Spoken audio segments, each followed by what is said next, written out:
ॐ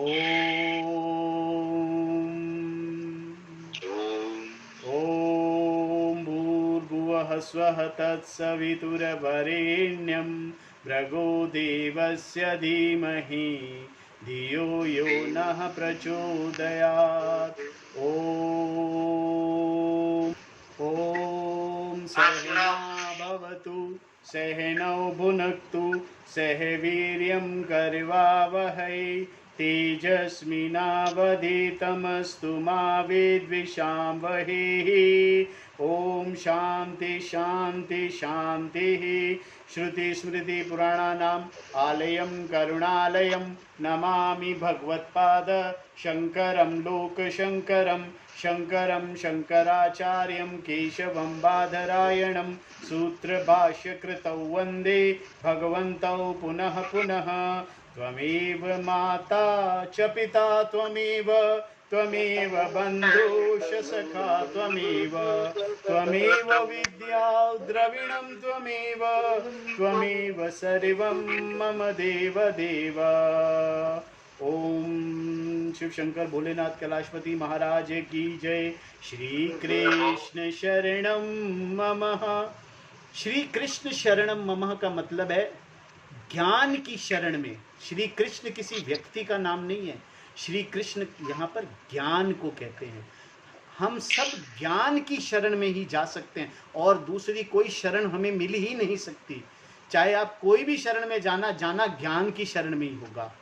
तो श्री कृष्ण गोविंद हरे मुरारी हे नाथ नारायण वासुदेवा श्री कृष्ण शरणम ममः।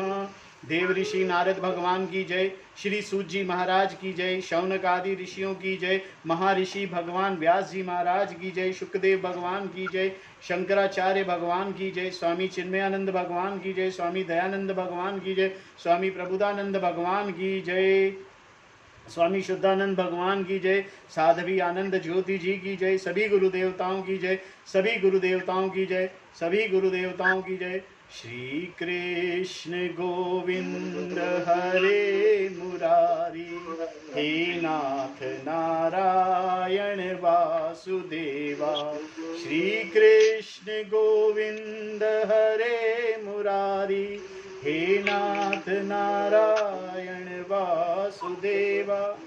श्रीमद् भागवत कथा पंचम स्कंद और 25वां अध्याय आज हम करेंगे। कल हमने ज्योतिष शास्त्र के अंदर राहु आदि की स्थिति, अतलादि नीचे के लोगों का वर्णन किया था। आज हम श्री संकर्षण देवताओं का विवरण करेंगे और उनकी स्तुति करेंगे। श्री शुकदेव भगवान कहते हैं, राजन, पताल लोक के नीचे 30,000 योजन की दूरी पर अनंत नाम से विख्यात भगवान की तामसी नित्य कला है। यह अहंकार रूप होने से दृष्टा और दृश्य को खींचकर एक कर देती है। इसीलिए 5 रात्र आगम के अनुयायी भक्तजन इसे संकर्षण कहते हैं। ये जो भागवत कथा है, ये कथा जो है ये नारद जी सुना रहे हैं। देव ऋषि नारद जी ये कथा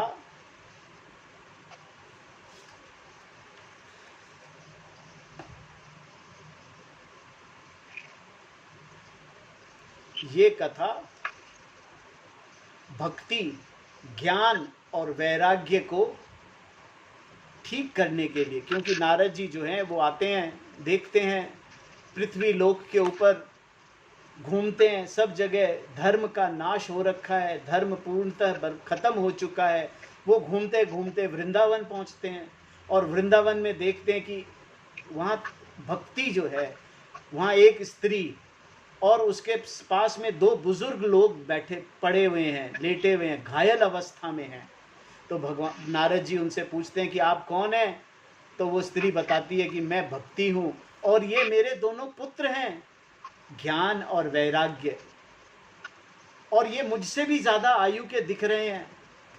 तो नारद जी बड़े वो कहती है, नारद जी से प्रार्थना करती है कि नारद जी हमें हमारी ये अवस्था ठीक करो। तो नारद जी प्रार्थना करते हैं तो भगवान उन्हें बताते हैं कि श्रीमद् भागवत कथा, श्रीमद् भागवत महापुराण की कथा से भक्ति, ज्ञान और वैराग्य को नव जीवन प्राप्त होगा। तो ये नारद जी ये कथा कर रहे हैं हरिद्वार के तट पर, और उस कथा के अंदर शौनक आदि ऋषि सूत जी से कथा सुन रहे हैं, और इसमें एक्चुअली कथा सुना रहे हैं भगवान शुकदेव जी परीक्षित को। और ये कथा हम पढ़ते पढ़ते पंचम स्कंध में पहुंच गए हैं, और पंचम स्कंध में 25वें अध्याय के अंदर, इससे पहले हमने कथा करी भगवान के अलग अलग रूपों की कथा करी, इस सृष्टि का निर्माण की कथा हमने सुनी, जहाँ पे भगवान ने बताया कि ये सृष्टि जो है, मैं इस सृष्टि में नहीं हूँ, ये सृष्टि मुझ में है। ये सृष्टि में मैं नहीं हूँ, ये सृष्टि मुझ में है। मैं समय में नहीं हूँ, ये समय मुझ में है। समय मुझ में है का मतलब है कि मैं समय के आगे और समय से पहले भी मैं हूँ। इसका मतलब है न इस रूप का, इस शरीर का जन्म तो होता होगा, पर न मेरा कोई जन्म होता है और ना ही मेरी कोई मृत्यु होती है। ना ही मैं जन्म लेता हूं और ना ही मैं मृत्यु को प्राप्त होता हूं। ये मेरा स्वरूप है। मेरा जो मैं ये शरीर से बोल रहा हूं, उसका स्वरूप ये है, और ये स्वरूप परमात्मा स्वरूप है। और परमात्मा में ये संपूर्ण सृष्टि, ये रूप भी परमात्मा में है। मेरे में परमात्मा नहीं है, मैं परमात्मा में हूं, मैं ही परमात्मा हूं। ये समझना ज्ञान है, ये जानना किस प्रकार हूं, ये जानना ज्ञान है। जिस प्रकार सर्प, जब तक सर्प दिखता रहेगा तब तक हमें भय रहेगा, तब तक हमें शोक रहेगा, तब तक हम उससे मिलने वाले शोक दुख से प्रभावित होते रहेंगे। पर जब हमें ज्ञान होगा, और ज्ञान कैसे होगा? ज्ञान किसी गुरु से या शास्त्रों द्वारा दिए गए वचनों से, क्योंकि मैं ये जो स्वयं परमात्मा है, ये प्रमाणित होता है स्वयं। इसको प्रमाणित करने के लिए ना तो कोई शास्त्र है और ना ही कोई और रास्ता है, ये स्वतः प्रमाणित है। मैं स्वतः प्रमाणित हूँ, मुझे प्रमाणित की आवश्यकता नहीं है। बाकी सब चीज़ों को प्रमाण की आवश्यकता है, पर मुझे किसी प्रमाण की आवश्यकता नहीं है। मैं हूँ, ये स्वतः प्रमाणित है। मैं हूँ, इसीलिए ये जगत दिखता है। मैं हूँ, इसीलिए मुझे लोग दिखते हैं, वस्तुएं दिखती हैं। ये जानना ज्ञान है, और ये श्रीमद् भागवत कथा ज्ञान का एक सूत्र है, जिसके द्वारा ज्ञान प्राप्त किया जा सकता है, जिसके द्वारा ये जाना जा सकता है कि जो सर्प दिख रहा है वो सर्प नहीं है। आपकी दृष्टि में वो एक त्रुटि है, वो तो रज्जु है। रज्जु माने रस्सा है। पर ये ज्ञान मेरे कहने से नहीं होगा, ये आपके अपने अनुभव से होगा।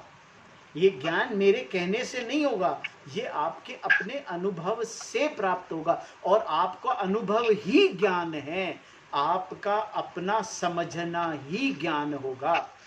आपके समझने से ज्ञान होगा, मेरे समझाने से या शास्त्र के समझाने से ज्ञान नहीं होगा। ज्ञान आपके समझने से होगा। 25वें अध्याय में भगवान शुकदेव जी जो है संकर्षण की विवरण और स्तुति करते हैं, जिसको हम अभी पढ़ रहे थे। इन भगवान अनंत के 1000 मस्तक हैं, उनमें एक पर रखा हुआ ये सारा भूमंडल है, सरसों के दाने के समान दिखाई देता है। ये जो चीजें दिखाई देती है ना, ये वस्तु है, मैं नहीं हूं। प्रलय काल उपस्थित होने पर जब इन्हें इस विश्व का उपसंहार करने की इच्छा होती है, तब इनकी क्रोधवश घूमती हुई मनोहर भ्रकुटियों के मध्य भाग से संकर्षण नामक रुद्र प्रकट होते हैं। उनकी व्यू संख्या 11 है। वे तब सभी 3 नेत्र वाले होते हैं और हाथ में 3 नोकों वाले शूल लिए रहते हैं। भगवान संकर्षण के चरण कमलों के गोल गोल स्वच्छ और अरुण वर्ण नख मणियों की पंक्तियों के सामान ददीप्यमान है। जब अनन्य प्रधान भक्तों के सहित अनेकों नागराज अनन्य भक्ति भाव से उन्हें प्रणाम करते हैं, तब उन्हें उन नख मणियों में अपने कुंडल कांति मंडित कामनीय कोपल वाले मनोहर मुखारविंदों की मन मोहिनी झांकी होती है और उनका मन आनंद से भर जाता है। अनेकों नागराजों की कन्याएं विविध कामनाओं के उन आगमंडल पर चांदी के खंभों के समान सुशोभित, उनकी विलय विलासित लंबी लंबी श्वेत वर्ण सुंदर भुजाओं पर अर्गजा चंदन और कुमकुम का लेप करती हैं। उस समय अंग स्पर्श की मथित हुए अनेक हृदय का कामक का संचार होता है। तब वह उनके मंद विहल संपूर्ण अरुण नयन कमलों से सुशोभित तथा प्रेम मद मुदित मुखारविंद की मधुर मनोहर मुस्कान के साथ सलज भाव से निहारने लगती हैं। अनंत गुणों के सागर अग्निदेव भगवान अनंत को अपने अमर्ष असहनशील और रोष के वेग से रोके हुए समस्त लोकों का कल्याण के लिए विराजमान हैं। देवता, असुर, नाग, सिद्ध, गंधर्व, विद्याधर और मुनिगण भगवान अनंत का ध्यान किया करते हैं। उनके नेत्र निरंतर प्रेम मद से मुदित, चंचल और विवल रहते हैं। वे सुललित वचनामृत से अपने पार्षद और देवयुतकों को संतुष्ट करते रहते हैं। उनके अंग पर नीलांबर और कानों में केवल एक कुंडल जगमगाता रहता है तथा उनका सुभग और सुंदर हाथ हल्की मुठ पर रखा रहता है। उधार लीलामय भगवान संकर्षण गले में वैजंती माला धारण किए रहते हैं, जो साक्षात इंद्र के हाथी ऐरावत के गले में पड़ी हुई है। स्वर्ण की श्रृंखला के समान जान पड़ती है, जिसकी कांति कभी फीकी नहीं पड़ती। ऐसी नवीन तुलसी की गंध और मधुर मुस्कान से उन्मत्त हुए भौरे निरंतर मधुर गुंजार करके उनकी शोभा बढ़ाते हैं। परीक्षित, इस प्रकार भगवान अनंत महात्म्य श्रवण और ध्यान करने से मुमुक्षुओं के हृदय में आविर्भूत होकर उनकी अनादिकालीन कर्म वासनाओं से ग्रथित सत्व और रज तमोगुणात्मक अविद्यामयी हृदय ग्रंथि को तत्काल काट डालते हैं। उनके गुणों में एक बार ब्रह्मा जी के पुत्र भगवान नारद के तंबूरों का गंधर्व के साथ ब्रह्मा जी की सभा में इस प्रकार गान किया, जिनकी दृष्टि पड़ने से ही जगत में उत्पत्ति, स्थिति और प्रलय के हेतु भूत सत्वादि प्राकृत गुणों अपने अपने कार्य में समर्थ होते हैं। हम कहते हैं कि सृष्टि की उत्पत्ति और स्थिति और लय भगवान में होता है, और हमारे ज्ञान में ये कहा जाता है कि जो सृष्टि का उत्पत्ति, स्थिति और प्रलय जो भगवान में होता है, वो एक्चुअली होता ही नहीं है, क्योंकि जो है उसकी उत्पत्ति कहाँ से होगी। जिस प्रकार समुद्र में लहर की दृष्टि से तो लहर का जन्म होता है, लहर का बड़ापन होता है और लहर खत्म होती है, मगर पानी की दृष्टि से, समंदर की दृष्टि से ना तो कुछ उत्पन्न होता है, ना किसी का पालन होता है और ना ही किसी का लय होता है। उसी प्रकार हमारा ना तो जन्म होता है, ना हमारा पालन होता है और ना ही हमारी मृत्यु होती है। परमात्म दृष्टि से हमें ये दृष्टि अपनी ठीक करनी है। ये दृष्टि का ठीक होना ही ज्ञान है। इस दृष्टि को हमने अपने आप को शरीर समझ रखा है। जब हम अपने आप को शरीर, माइंड, बॉडी और सेंसेस, ये एक संगठन है, मन, बुद्धि और शरीर, ये इस संगठन को जब तक हम समझेंगे नहीं, ये संगठन मैं नहीं हूँ, परमात्मा ये संगठन नहीं है। जब तक ये संगठन रहेगा तब तक जन्म मृत्यु का चक्कर रहेगा।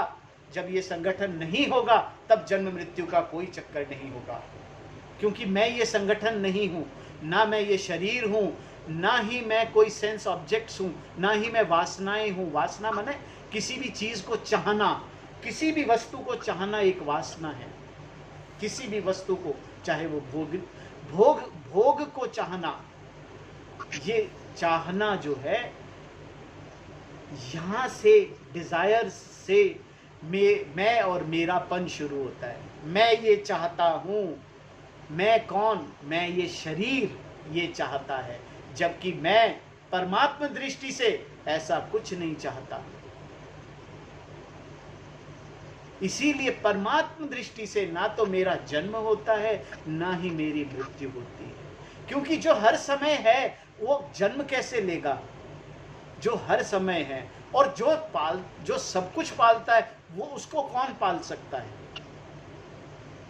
जो सबको पालता है, जो ऑब्जेक्ट्स जिससे पल रहे हैं, वो मुझे क्या पालेंगे? वो परमात्मा को कैसे पाल सकते हैं?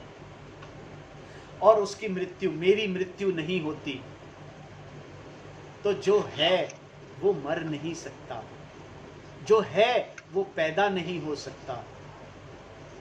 परीक्षित, इस प्रकार भगवान अनंत महात्म्य श्रवण और ध्यान करने से मुमुक्षुओं के हृदय में अभिभूत होकर उनकी अनादिकालीन कर्म वासनाओं से ग्रथित सत्व, रज और तमोगुण अविद्यामय हृदय ग्रंथि को तत्काल काट डालते हैं। उनके गुणों का एक बार ब्रह्मा जी के पुत्र भगवान नारद के तंबूरों गंधर्व के साथ ब्रह्मा जी की सभा में इस प्रकार गान किया, जिनकी दृष्टि पड़ने से ही जगत की उत्पत्ति, स्थिति और प्रलय के हेतुभूत सत्व आदि प्राकृत गुण अपने अपने कार्य में समर्थ होते हैं, जिनका स्वरूप ध्रुव, अनंत और अकृत अनादि है, तथा जो अकेले होते हुए भी नाना आत्माक प्रपंचों को अपने में धारण किए हुए हैं, उन भगवान संकर्षण को तत्व को कोई कैसे जान सकता है, जिनमें इसे कार्य कारण रूप सारा प्रपंच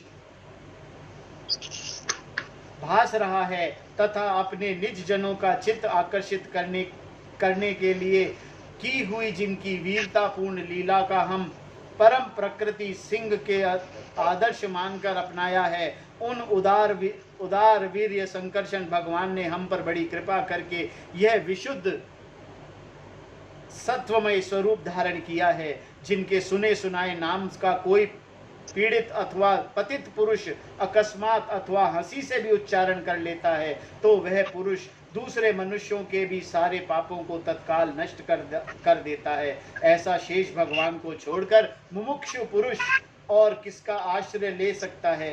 यह पर्वत, नदी और समुद्र आदि से पूर्ण संपूर्ण भूमंडल पर सहस्त्र शीर्षा भगवान एक मस्तक, एक रज कारण के समान, रज कण के समान रखा हुआ है। वे अनंत हैं, इसीलिए उनका उनके पराक्रम का कोई परिमाण नहीं है।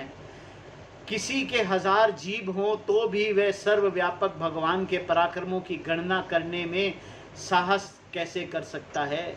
वास्तव में उनके वीर्य, अतिशय गुण और प्रभाव असीम हैं। ऐसे प्रभावशाली भगवान अनंत रसातल के मूल में अपनी ही महिमा में स्थित स्वतंत्र और स्वरूप लोकों की स्थिति के लिए लीला से ही पृथ्वी को धारण किए हुए हैं। राजन, भोगों की कामना वाले पुरुषों की अपने कर्मों के अनुसार प्राप्त होने वाली भगवान की रची हुई गतियां हैं, जिन्हें जिस प्रकार मैंने गुरुमुख से सुना था उसी प्रकार तुम्हें सुना दिया। मनुष्य की प्रवृत्ति धर्म के परिणाम में प्राप्त होने वाली जो परस्पर विलक्षण ऊंची नीची गतियां हैं, वह इतनी ही हैं। इन्हें तुम्हारे प्रश्न के अनुसार मैंने सुना दिया। अब बताओ और क्या सुनाऊं? तब आगे भगवान 26वें अध्याय में राजा परीक्षित नरकों और विभिन्न गतियों का वर्णन सुनते हैं, जो हम अभी करते हैं। जिससे पहले ये करें, उससे पहले मैं आपको एक बात समझा दूं कि किस प्रकार मैं अपने आप को पूर्ण समझ सकता हूं। उस प्रकार को समझने का सिर्फ एकमात्र, क्योंकि मैं स्वतः सिद्ध हूं, आप स्वतः सिद्ध हैं, आप हो, ये प्रमाणित करने की जरूरत नहीं है किसी को आकर ये कहने की जरूरत है कि आप हो, किसी को कहने की जरूरत नहीं है कि आप हो। पर ये कहना पड़ेगा, किसी ऑब्जेक्ट के लिए तो कहा जा सकता है कि बाहर आपकी गाड़ी खड़ी है, ये कोई आकर बता सकता है, सफेद रंग की गाड़ी खड़ी है जिसका ये नंबर है, वो प्रमाणित किया जा सकता है, क्योंकि वो प्रमाणित करने योग्य है। पर मैं प्रमाणित करने योग्य नहीं हूं, मैं तो हूं। जो है उसे प्रमाणित नहीं किया जा सकता, उसे समझा जा सकता है। और इस समझने की एक प्रक्रिया है, और वो प्रक्रिया क्या है? सबसे पहले, क्योंकि मैं सीधा सीधा आपको कह दूं कि तत्त्वमसि, मैं ही ब्रह्म हूं, मैं ही सर्वस्वरूप भगवान हूं, तो आप सब कहेंगे कि भाई साहब आप तो रहने दो, बहुत ज्ञान हो गया। तो इसका तरीका क्या है? इसका तरीका है कि सबसे पहले मैं आपको ये समझाऊं कि जो हम कर्म करते हैं, जो भी आप कर्म कर रहे हैं, जो भी आप अपने कर्म कर रहे हैं, वो उसी प्रकार करते रहिए, पर अपने कर्मों को भगवान को समर्पित कर दीजिए। आपने आज खाना बनाया, वो खाना बना करके आप भगवान को समर्पित कर दीजिए कि हे प्रभु, ये तेरे लिए बना है। आप अगर कोई भी कर्म, कपड़े भी धोते हैं, तो भगवान को समर्पित कर दीजिए उस कर्म को कि भगवान तेरे कपड़े धो दिए, मैंने तेरे लिए ये कर्म कर दिया। अगर आप कहीं जाते भी हैं तो भगवान के लिए जाइए। सब कर्म प्रार्थनात्मक भगवान को अर्पित कर दीजिए। आपने कभी, आप जब मंदिर जाते हैं तब आपने देखा है ना, जो प्रसाद आप ले जाते हैं, जो प्रसाद आप ले जाते हैं मंदिर में, वही प्रसाद आप वापस लाते हैं, दूसरा प्रसाद नहीं लाते, दूसरा कुछ नहीं लाते, वही प्रसाद का डब्बा वापस लेकर आते हैं। इसीलिए जो आप अर्पित करेंगे वही आपको फल में मिलेंगे, प्रसाद में मिलेंगे। तो जो भी अपने कर्मों के द्वारा, किए गए कर्मों के द्वारा फल प्राप्त हो, उसे आप भगवान का प्रसाद समझिए। प्रसाद, ऐसे कर्म किए थे, ऐसा फल हमें मिल रहा है। ये जो सिचुएशन है, ये जो सृष्टि इस वक्त जो हमारे लिए है, वो भगवान का प्रसाद है। जो हम कर रहे हैं, जो हो रहा है, ये भगवान का प्रसाद रूप हो रहा है। जब हम इसे प्रसाद रूप में लेंगे ना, तब हमें इससे मोह नहीं होगा, इससे हमें दुख नहीं प्राप्त होगा, ना ही अति सुख होगा। सपोज कीजिए आज 100 करोड़ की लॉटरी लग जाए तो आप बहुत खुश हो जाएंगे, लेकिन मैं आपसे कहूंगा कि आप खुश ना हो आप, क्योंकि ये किसी पूर्व जन्म के कर्मों का फल प्राप्त हुआ है। अगर आज नहीं प्राप्त हो रहे तो भी किसी पूर्व जन्मों के फल का, किसी पूर्व जन्मों के कर्मों का फल प्राप्त है आज। इसीलिए दोनों ही सिचुएशन में अपने आप को सम रखना, ये भगवान को अर्पित करते हुए ही हो सकेगा। अपने आप को स्थिर रखना, अपने आप को संयमित रखना, अपने आप को संयम में रखना, अपने आप को स्थिर रखना, ये भगवान का प्रसाद समझकर प्राप्त करने से होगा। जो भी स्थिति है वो भगवान की दी हुई है। पर अपने, इसका ये मतलब नहीं है कि मैं कर्म करने छोड़ दूं। कर्म करना जरूरी है। जो कर्म जिस वक्त हो सकता है उसे आप कीजिए। जो हो सकता है, जो नहीं हो सकता है उसे करने की आवश्यकता नहीं है, क्योंकि जो नहीं हो सकता उसे आप कर ही नहीं सकते। जो हो सकता है उन कर्मों को कीजिए, क्योंकि होना वही है जो प्रभु ने आपके लिए नियत किया है, जो ईश्वर ने, क्योंकि आपके जो संचित कर्म है ना, उन्हीं का फल तो प्राप्त हो रहा है। तो जो फल प्राप्त हो रहा है उसे भगवान का प्रसाद समझ करके ग्रहण कीजिए। उसमें जब आपकी बुद्धि स्थिर रहेगी, तब आपकी बुद्धि में बार बार ये प्रश्न उत्पन्न होगा कि प्रभु ये सब क्यों हो रहा है, ये सब क्या हो रहा है, मैं कौन हूँ, ये जिज्ञासा के प्रश्न उत्पन्न होने शुरू होंगे। जब ये जिज्ञासा के प्रश्न उत्पन्न होने शुरू होंगे तब आप ज्ञान की ओर अग्रसर होंगे। और ज्ञान की ओर जब अग्रसर होंगे तब आपको एक ऐसे व्यक्ति की जरूरत पड़ेगी जो व्यक्ति आपको सही ज्ञान दे सके। देखिए, आज के युग में बहुत ज्ञानी बैठे हैं, हजारों करोड़ों ज्ञानी बाबा आते हैं और ज्ञान दे जाते हैं। हमारे स्वामी जी कहते हैं उनमें से 99% को खुद ही नहीं पता कि वो क्या ज्ञान दे रहे हैं। उनमें से मैं भी एक ही हूं, मुझे अलग मत समझिए। पर क्योंकि मैंने स्वामी जी से सुना है इसीलिए मैं आपको ये बात बता पा रहा हूं कि ज्ञान के लिए गुरु ऐसा होना चाहिए जिसकी खुद की नजर, जिसको खुद पता हो कि सत्य क्या है। जो धन की इच्छा से या मठों की इच्छा से या जिसकी अभी इच्छा बाकी है वो ज्ञान कैसे दे सकता है? क्योंकि ज्ञान में इच्छा नहीं रहती। जब ज्ञान होता है तब संपूर्ण इच्छाएं समाप्त हो जाती हैं। जब इच्छा बाकी है तो ज्ञान कहाँ से देगा? वो जिसकी इच्छा बाकी है वो ज्ञान कैसे दे सकता है? जिसकी इच्छा है कि मैं धन कमा लूं वो ज्ञान कहाँ से देगा आपको?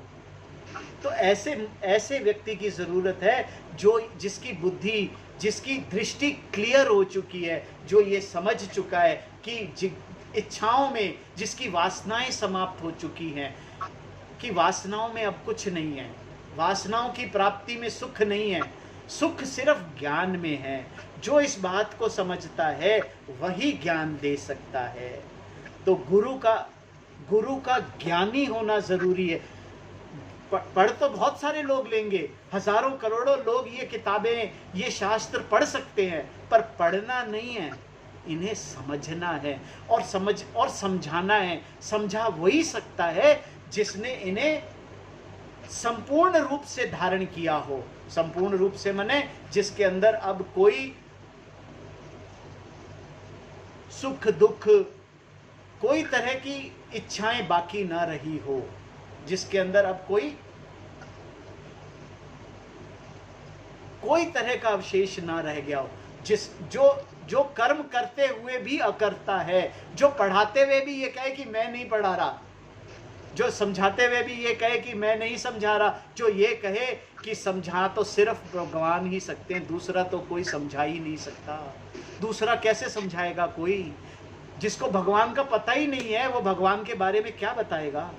जो स्वयं भगवान नहीं बना, जो भगवान नहीं है, जिसने भगवान को पहचाना नहीं, वो भगवान क्या बता सकता है? वो कैसे समझा सकता है? क्योंकि आपका स्वरूप तो परमात्मा स्वरूप है। परमात्मा की डेफिनेशन कौन दे सकता है? जिसे पता हो कि वो परमात्मा स्वरूप है और शब्दों में नहीं पता हो। जिसको ये ज्ञान हो वही आपको ये ज्ञान दे सकता है। जो खुद ज्ञानी हो वही ज्ञान दे सकता है। जिसके अंदर अभी अभिलाषाएं बाकी हैं वो ज्ञानी नहीं है। जिसे धन की या किसी की इच्छा है वो ज्ञानी नहीं हुआ। अभी समय है उसके ज्ञान में। तो आपके अंदर जिज्ञासा होगी, जिज्ञासा होगी तो आप उस जिज्ञासा को दूर करने के लिए ज्ञान प्राप्ति की ओर जाएंगे। जब ज्ञान प्राप्ति की ओर जाएंगे तो विवेक बुद्धि होगी। विवेक बुद्धि होगी तो आप मेडिटेशन करेंगे। ये सब गीता के अंदर जब हम पढ़ेंगे, गीता के अंदर पढ़ते हैं तब मेडिटेशन वगैरह जो अभी हमने थोड़ी देर पहले किया था वो सब चीजें की जाएगी। और जब ज्ञान होगा, ज्ञान ही मोक्ष है, अलग से कुछ नहीं होगा। ऐसा नहीं है कि कुछ बदल जाएगा या ज्ञान प्राप्त होने से बहुत कुछ चेंज हो जाएगा, मैं बदल जाऊंगा। नहीं, ज्ञान प्राप्त होने से सब कुछ वैसा ही रहेगा, कुछ अलग नहीं होगा। पर हम ये जान जाएंगे कि मैं करता नहीं हूं, मैं करता नहीं हूं। करता माने परमात्मा करता नहीं है। जो मेरे अंदर जो परमात्मा है वो करता नहीं है, अकर्ता हूं मैं। और जो होना है वो हो रहा है। What is to be done is being done। इस प्रकार हमें ज्ञान की प्राप्ति हो सकती है। नरकों की विभिन्न गतियां और उनका वर्णन करने के लिए अब हम 26वें अध्याय का अध्ययन करेंगे। बहुत ज्यादा बड़ा नहीं है, आप इसको जरा ध्यान से सुनिएगा। राजा परीक्षित ने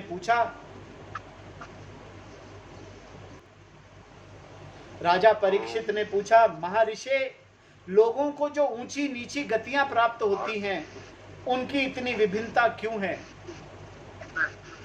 श्री सुखदेव भगवान कहते हैं, राजन, कर्म करने वाला पुरुष सात्विक, राजस और तामस 3 प्रकार के होते हैं तथा उनकी श्रद्धाओं में भी भेद रहता है। पहले मैं आपको बताऊं कि कर्म क्या होते हैं और किस लिए किए जाते हैं। कर्म, जो भी कर्म हमें करने हैं ना, वो सिर्फ और सिर्फ ज्ञान प्राप्ति के लिए अगर किए जाएं तो वो धर्म है। सिर्फ और सिर्फ ज्ञान प्राप्ति के लिए किए गए कर्म ही धर्म है, बाकी सब कर्म अधर्म है। अगर हम धन भी कमाने जा रहे हैं और वो धन हमें इस शरीर को स्वस्थ रखने के लिए है, ताकि इस शरीर के द्वारा ज्ञान प्राप्त कर सकूं, तो वो धर्म है। सिर्फ धन लोभ के वश कमाने जा रहे हैं, सिर्फ धन लोभ के लिए कमा रहे हैं, या कोई भी कर्म हम सिर्फ अपनी किसी इच्छा को पूरी करने के लिए कर रहे हैं, तो वो अधर्म है। वो या तो सात्विक है, या राजसिक है, या तामसिक है। और अगर हम ये साधना के रूप में कर रहे हैं तो वो ज्ञान है। इस प्रकार स्वभाव और श्रद्धा के भेद से उनके कर्मों की गतियां भी भिन्न भिन्न होती हैं। इसीलिए कहते हैं कि अपने जो भी कर्म करते हैं ना, वो ज्ञान प्राप्त के लिए अगर किया जाए, अगर आपकी श्रद्धा ज्ञान प्राप्त के लिए होगी ना, तो कर्म चाहे किसी की हत्या करने का ही हो, वो कर्म पाप नहीं होगा। अगर वो कर्म आपने इसलिए किया है कि आपको ज्ञान प्राप्त हो। जिस प्रकार अर्जुन ने संपूर्ण कुरुवंश का नाश किया था, संपूर्ण कुरुवंश का नाश किसने? अर्जुन ने किया। किस लिए किया? ताकि धर्म की स्थापना हो सके। अगर धर्म के लिए किया जाए कर्म, तो वो पाप नहीं है, वो धर्म है। और वो ज्ञान के लिए होना चाहिए, अज्ञान में नहीं। इस प्रकार निषाद और कर्म रूप पाप करने वालों को भी उनकी श्रद्धा के असमानता के कारण समान फल नहीं मिलता।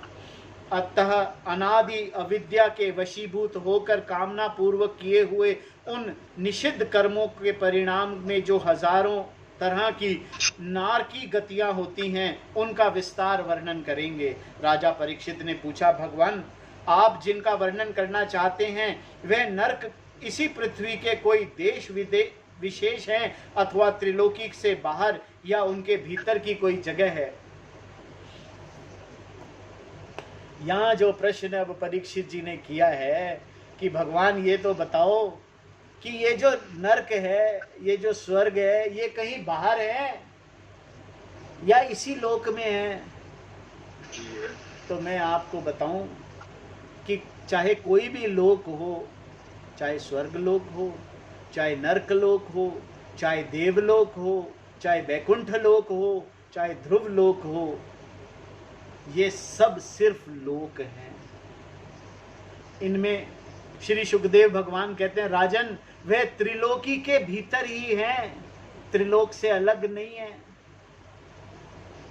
तथा दक्षिण की ओर पृथ्वी से नीचे जल के ऊपर स्थित है। इसी दिशा में अग्नि, श्वास और पितृगण रहते हैं। वे अत्यंत एकाग्रता पूर्वक अपने वंशधरों के लिए मंगल कामना किया करते हैं।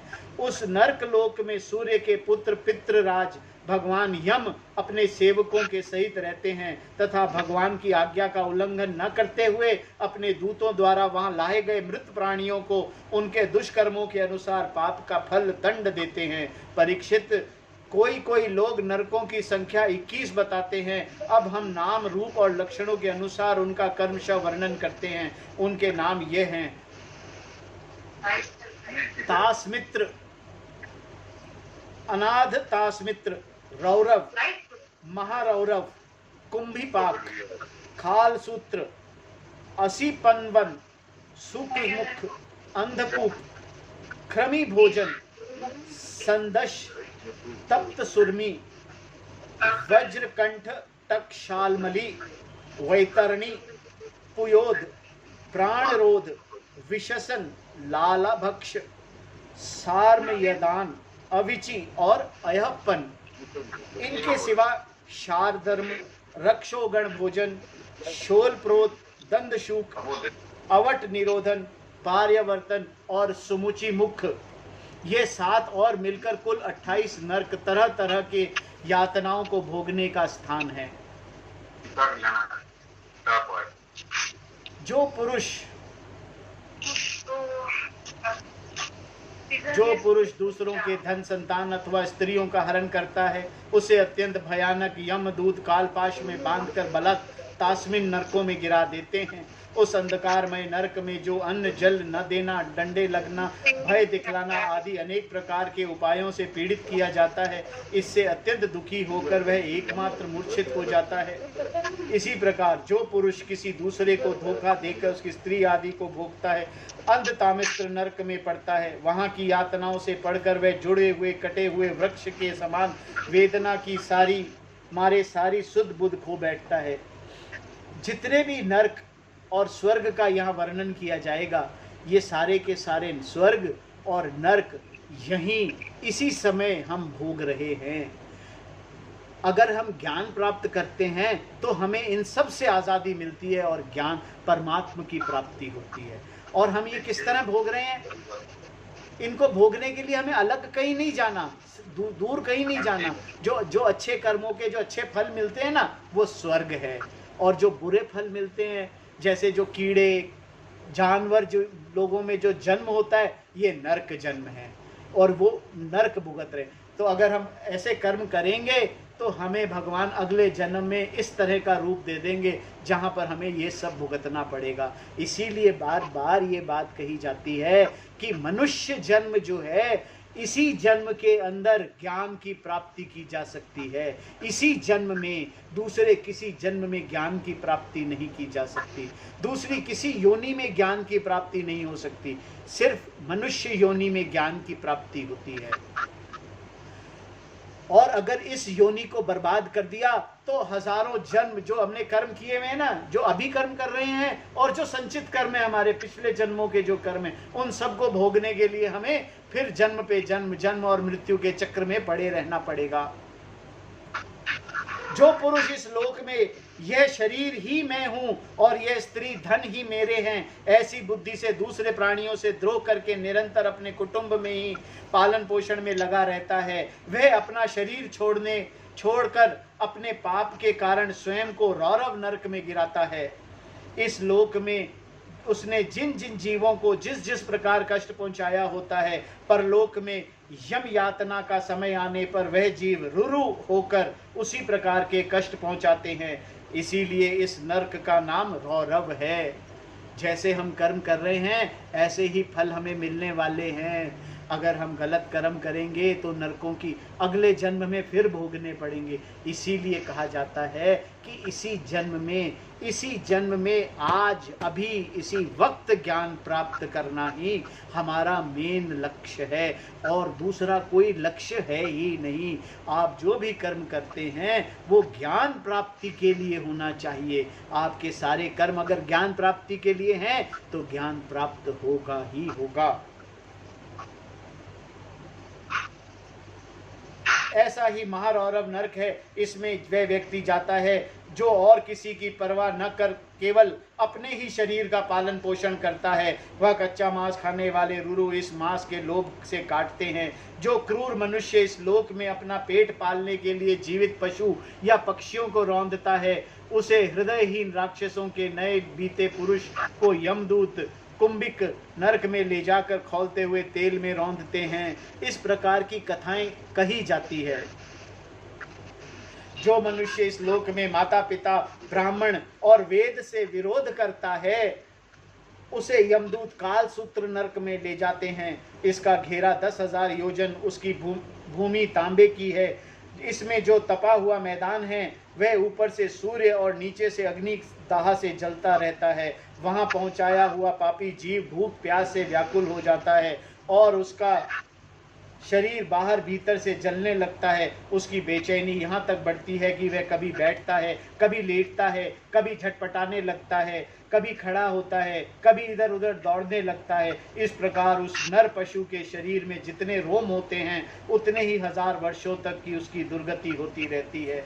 जो पुरुष किसी प्रकार की आपत्ति न आने पर भी वैदिक मार्ग को छोड़कर अन्य पाखंड पूर्ण मार्ग धर्म का आश्रय लेता है, वह यमदूत 80 नरक में ले जाकर कोड़ों से पीटते हैं।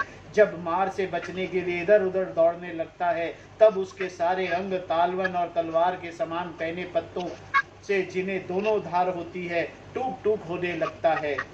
वह अत्यंत वेदना से हाय मैं मरा इस प्रकार चिल्लाता हुआ पद पद पर मूर्छित होकर गिरने लगता है। अपने धर्म को छोड़कर पाखंड मार्ग पे चलने से उसे इस प्रकार कुकर्म का फल भोगना पड़ता है।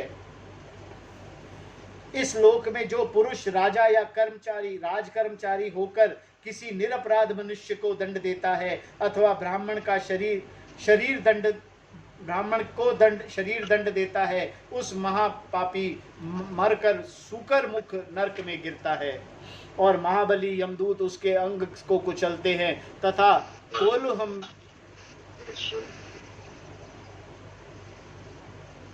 में पैर जाते हुए गन्नों के समान पीड़ित होकर जिस प्रकार लोक में द्वारा सताए निरपराध प्राणी रोते चिल्लाते हैं, उसी प्रकार कभी आर्त स्वर में चिल्लाता और कभी मूर्छित हो जाता है।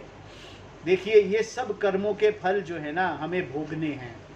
अगर हम ज्ञान प्राप्त कर लेंगे तो ये सारे कर्म अपने आप नष्ट हो जाएंगे जो हमने अभी तक संचित कर रखे हैं। जो हमने जितने भी कर्म संचित कर रखे हैं, जिनका फल हम भोग रहे हैं ना, ये सारे के सारे कर्म नष्ट हो जाएंगे अगर हम ज्ञान प्राप्त करते हैं।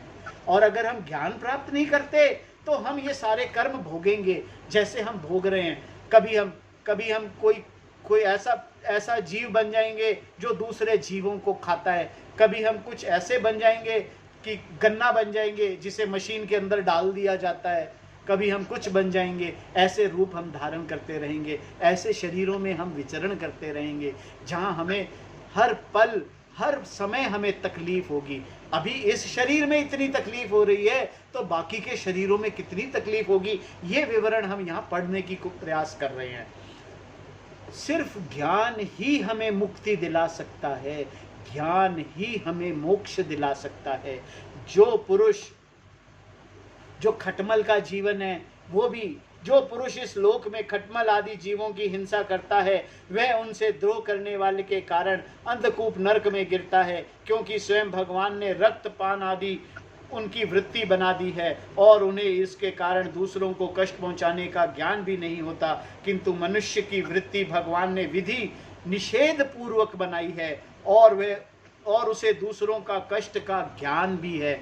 इसी जीवन में हमारे पास अधिकार है कि क्या सही है और क्या गलत है, इसका फैसला कर सके। इसका फैसला कर सकने का कारण ही हमारे को ये आज़ादी प्राप्त है कि हमें क्या करना है और क्या नहीं करना।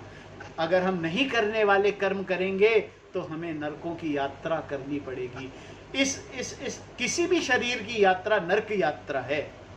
अब इस शरीर में भी हम नरक की यात्रा कर रहे हैं। एक्चुअली इस शरीर में भी हम नरक यात्रा कर रहे हैं अगर हम ज्ञान प्राप्ति की ओर नहीं जा रहे हैं तो नरक, चाहे वो धीरू भाई अंबानी के पुत्र मुकेश अंबानी क्यों ना हो, अगर वो अपना समय ज्ञान की ओर नहीं ले जा रहे हैं तो वो भी नरक ही भोग रहे हैं। वहां पे पशु मृग पक्षी सांप आदि रेंगने वाले जंतु मच्छर जू खटमल और मक्खी आदि जीव जिनसे द्रोह किया था उसे सब ओर से काटते हैं। इससे उनकी निद्रा और शांति भंग हो जाती है और स्थान न मिलने पर वही बेचैनी के कारण उस घोर अंधकार में इस प्रकार भटकता रहता है जैसे रोगग्रस्त शरीर में जीव छटपटाता रहता है। जो मनुष्य इस लोक में बिना पंच महायज्ञ किए तथा जो कुछ मिले उसे बिना किसी दूसरे को दिए स्वयं ही खा लेता है, उसे कौवे के समान कहा जाता है। वह परलोक में कर्मी भोजन नामक निकृष्ट नरक में गिरता है। वहाँ 1,00,000 योजन लंबा चौड़ा एक कीड़ों का कुंड है, उसी में वह कीड़ा बनकर पड़ा रहता है और जब तक अपने पापों का प्रायश्चित न करने वाले उस पाप को बिना दिए ही, बिना हवन किए खाने के दोष से अच्छी तरह शोधन नहीं हो जाता, तब तक वह उसी में पड़ा पड़ा कष्ट भोगता रहता है। वहाँ कीड़े उसे नोचते हैं और वह कीड़ों को खाता है।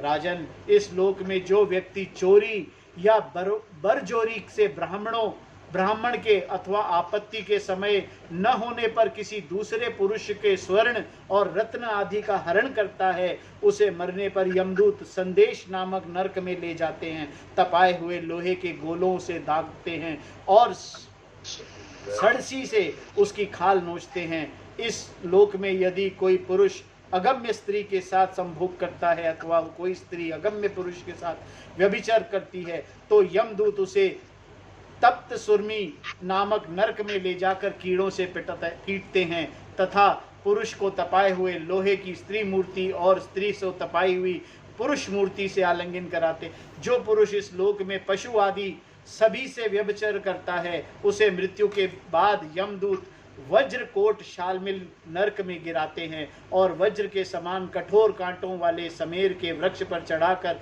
फिर नीचे की ओर खींचते हैं।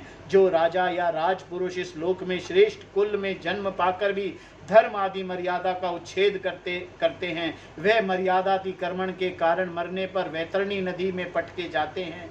यह नदी नरकों की खाई के समान है। इसमें मलमूत्र, पीप, रक्त, केश, नख, हड्डी, चर्बी, मांस, मजा आदि गंदी चीजों से भरी हुई है। वहां गिरने पर उन्हें इधर उधर जल के जीव नोचते हैं, किंतु जिससे उनका शरीर नहीं छूटता। पाप के कारण प्राण उसे वाहन किए रहते हैं और दुर्गति को अपनी करनी का फल समझकर मन ही मन संतप्त होते रहते हैं। जो लोग शौच और आचार के नियमों का परित्याग कर लज्जा को तिलांजलि देकर इस लोक में शूद्रों के साथ संबंध काट कर पशुओं का समान आचरण करते हैं, वह भी मरने के बाद पीप, विष्टा, मूत्र, कफ और जल मल से भरे हुए पयोद नामक समुद्र में गिरकर अत्यंत घृणित वस्तुओं को ही खाते हैं। मतलब सुअर बच जाते हैं, सूकर। इस लोक में जो ब्राह्मण आदि ऊंचे वर्ण लोग कुत्ते या गधे पालते हैं और शिकार आदि में लगे रहते हैं तथा शास्त्र के विपरीत पशुओं का वध करते हैं, मरने के पश्चात वे प्राण रोध नरक में डाले जाते हैं और वहां यमदूत उन्हें लक्ष्य बनाकर बाणों से बींधते हैं। जो पाखंडी लोग पाखंडपूर्ण यज्ञों में पशुओं का वध करते हैं और उन्हें परलोक में वैश्यस विषण नरक में डालकर वहां अधिकारी बहुत पीड़ा देकर काटते हैं। जो द्विज कामातुर होकर अपनी स्वर्ण भार्या को वीर्यपान कराता है, उसे पापी को मरने के बाद यमदूत वीर्य की नदी ललब भक्ष में नामक नरक में डालकर वीर्य पिलाते हैं। जो कोई चोर अथवा राजा राजपुरुष इस लोक में किसी के घर में आग लगा देते हैं, किसी को विष दे देते हैं अथवा गांव या व्यापारियों की टोलियों को लूटते हैं, उन्हें मरने के पश्चात सार में या दान नामक नरक में वज्र की सी दाढ़ों वाले 720 यमदूत कुत्ते बनकर बड़े वेग से काटने लगते हैं। इस लोक में जो पुरुष किसी की गवाही देने में, व्यापार अथवा दान के समय किसी तरह का झूठ बोलता है, वह मरने पर आधार शून्य अविच्यमान नरक में पड़ता है। वहां उसे 100 योजन ऊंचे पहाड़ के शिखर से नीचे को सिर करके गिराया जाता है। उस नरक की पत्थर की भूमि जल के समान जान पड़ती है, इसीलिए इसका नाम अविच्यमान है। इस नरक की पत्थर की भूमि जल के समान जान पड़ती है, इसीलिए इसका नाम अविच्यमान है। यहाँ गिराए जाने पर उसके शरीर के टुकड़े टुकड़े हो जाने पर भी प्राण नहीं निकलते, इसीलिए इसे बार बार ऊपर ले जाकर पटका जाता है। वह ब्राह्मण या ब्राह्मणी अथवा व्रत में स्थित और कोई भी परमादवश मद्यपान करता है, मद्य मतलब सुरा का पान करता है, तथा जो क्षत्रिय वैश्य को सोमपान कराता है, उन्हें यमदूत अयपान नामक नरक में ले जाते हैं और उनकी छाती पर पैर रखकर उनके मुंह से आग से गलाया हुआ लोहा डालते हैं। जो पुरुष इस लोक में निम्न श्रेणी का होकर भी अपने को बड़ा मानने के कारण जन्म, तप, विद्या, आचर, वर्ण या आश्रम अपने से बड़ों का विशेष सत्कार नहीं करता, वह जीते हुए भी मरे के समान है। उसे मरने पर नरक में नीचे के सिर करके गिराया जाता है और वहां उसे अनंत पीड़ाएं भोगनी पड़ती है। जो पुरुष इस लोक में नरमेदादि के द्वारा भैरव, यक्ष, राक्षस आदि का यजन करते हैं और जो स्त्रियां पुरुष पशुओं के समान पुरुषों को खा जाती हैं, उन्हें पशुओं की तरह मरे हुए पुरुष यमलोक में राक्षस होकर तरह तरह की यातनाएं देते हैं और रजोगुण भोजन नामक नरक में कसाईयों के समान कुल्हाड़ी से काट काट कर उन्हें लोह पिलाते हैं। तथा जिस प्रकार मांस भोजी पुरुष इस लोक में उनका मांस भक्षण करके आनंदित होते हैं, उसी प्रकार वे भी उनका रक्तपान करते हैं और आनंदित होकर नाचते गाते हैं। इस लोक में जो लोग वन या गांव के निरपराध जीवों को, जो सभी अपने प्राणों को रखना चाहते हैं, तरह तरह के उपायों से फुसलाकर अपने पास बुला लेते हैं और उन्हें कांटे से बांधकर या रस्सी से बांधकर खिलवाड़ करते हुए तरह तरह की पीड़ाएं देते हैं, उन्हें भी मरने के पश्चात यम यातनाओं के समय शूलप्रोत नामक नरक में शूलों से बेधा जाता है। उस समय जब तक उन्हें भूख प्यास सताती है और कंक बटेर आदि तीखे चोंच वाले नरक में भयानक पक्षी नाचने लगते हैं, तब अपने किए हुए सारे पाप याद आते हैं। राजन, इस लोक में जो सर्पों के समान उग्र स्वभाव वाले पुरुष दूसरे जीवों को पीड़ा पहुंचाते हैं, वे मरने पर दंडशुक नामक नरक में गिरते हैं। वहां 5-5, 7-7 मुंह वाले सर्प उनके समीप आकर उन्हें चूहों की तरह निगल जाते हैं। जो व्यक्ति यहाँ दूसरे प्राणियों को अंधेरी खतियों, कोनों में, गुफाओं में डाल देते हैं, उन्हें परलोक में यमदूत वैसे ही स्थानों में डालकर वैशाली आग के धुएं से घूटते हैं। इसीलिए इस नरक को अवट निरोधन कहते हैं। जो गृहस्थ अपने घर आए अतिथि अभ्यगतों को बार बार क्रोध में भरकर ऐसी कुटिल दृष्टि से देखता है मानो उन्हें भस्म कर देगा, जब नरक में जाता है, तब पाप दृष्टि से नेत्रों से गिद्ध, कंक, काक, बटेर आदि वज्र से उसकी कठोर चोंच वाले पक्षी बलात् निकाल लेते हैं और नरक में प्रवर्तन कहते हैं। इस लोक में जो व्यक्ति अपने से बड़ा धनवान समझकर अभिमानवश सबको टेढ़ी नजर से देखता है और सभी पर संदेह रखता है, धन के व्यय और नाश की चिंता में जिसके हृदय और मुंह सूखे रहते हैं, अतः तनिक भी चैन न मानकर जो यक्ष के समान धन की रक्षा में ही लगा रहता है, तथा पैसा पैदा करने, बढ़ाने और बचाने में जो तरह तरह के पाप करता है, वह नराधम मरने पर सूची मुख नरक में गिरता है। वहां उसे अर्ध पिशाच पाप आत्मा के सारे अंगों से यमराज के दूत दर्जियों के समान सुई धागे से सीते हैं। राजन, यमलोक में इसी प्रकार सैकड़ों हजारों नरक हैं। इनमें जिनका भी यहाँ उल्लेख हुआ है और जिनके विषय में कुछ नहीं कहा गया, उन सभी में अधर्म परायण जीव अपने कर्मों के अनुसार बारी बारी जाते हैं। इस प्रकार धर्मात्मा पुरुष स्वर्ग आदि में जाते हैं।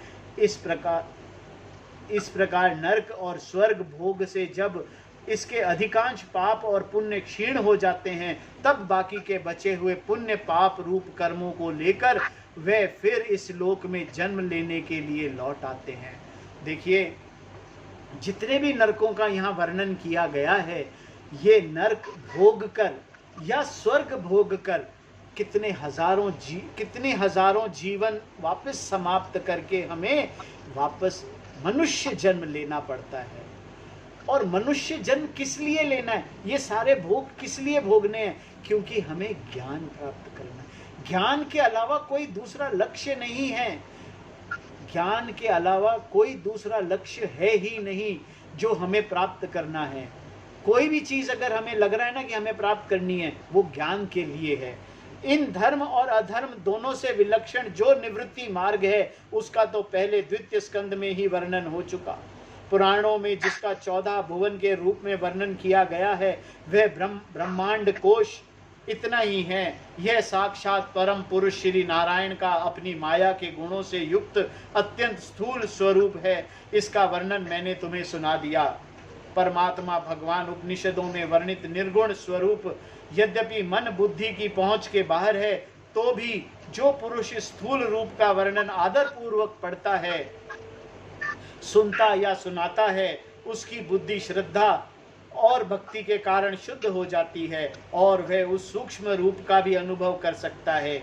यति को चाहिए कि भगवान के स्थूल और सूक्ष्म दोनों प्रकार के रूपों का श्रवण करके पहले स्थूल रूप में चित्त को स्थिर करे, फिर धीरे धीरे वहां से हटाकर सूक्ष्म में लगा दे। परीक्षित, मैंने तुम्हें पृथ्वी, उसके अंतर्गत द्वीप, वर्ष, नदी, पर्वत, आकाश, समुद्र, पाताल, दिशा, नरक, ज्योतिषगण और लोकों की स्थिति का वर्णन किया।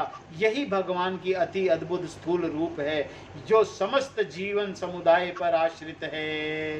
हरि ओम तत्सत। ओम नमो भगवते वासुदेवाय। आज की कथा को हम यही विराम देंगे। जो आज हमने कथा करी है, ये कथा है सब नरकों का विवरण। नरकों का विवरण मतलब अपने कर्म से प्राप्त हुए फलों का विवरण। अगर हम अपने कर्म, आपके पांव, हरि ओम तत्सत।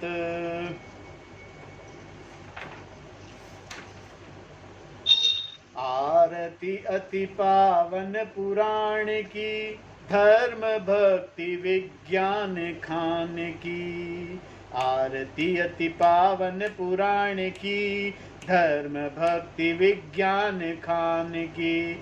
महापुराण भागवत निर्मल, शुक मुख विगलित निगम कल्प फल। परमानंद सुधा रसमय कल, लीलारती रस रस निदान की। आरती अति पावन पुराण की, धर्म भक्ति विज्ञान खान की। कलिमल मथनि त्रिताप निवारिणी, जन्म मृत्युमय भव भयहारिणी। सेवत सतत सकल सुखकारिणी, सौम्यौषधि हरिचरित गान की। आरती अति पावन पुराण की, धर्म भक्ति विज्ञान खान की। विषय विलास विमोह विनाशिनी, विमल विराग विवेक विकाशिनी। भगवतत्व रहस्य प्रकाशिनी, परम ज्योति परमात्म ज्ञान की। आरती अति पावन पुराण की, धर्म भक्ति विज्ञान खान की। परमहंस मुनि मन उल्लासिनी, रसिक हृदय रस रास विलासिनी। भुक्ति मुक्ति रति प्रेम सुदासिनी, कथा अकिंचन प्रिय सुजान की। आरती अति पावन पुराण की, धर्म भक्ति विज्ञान खान की। ओम नमो भगवते वासुदेवाय। ओम नमो भगवते वासुदेवाय। ओम पूर्णमदः पूर्णमिदं पूर्णात् पूर्णमुदच्यते, पूर्णस्य पूर्णमादाय पूर्णमेवावशिष्यते। ओम शांति शांति शांति। हरि ओम तत्सत्। ओम गुरुभ्यो नमः। श्रीमन्नारायण नारायण नारायण, हरि हर नारायण नारायण नारायण। श्रीमन्नारायण नारायण नारायण, हरि हर।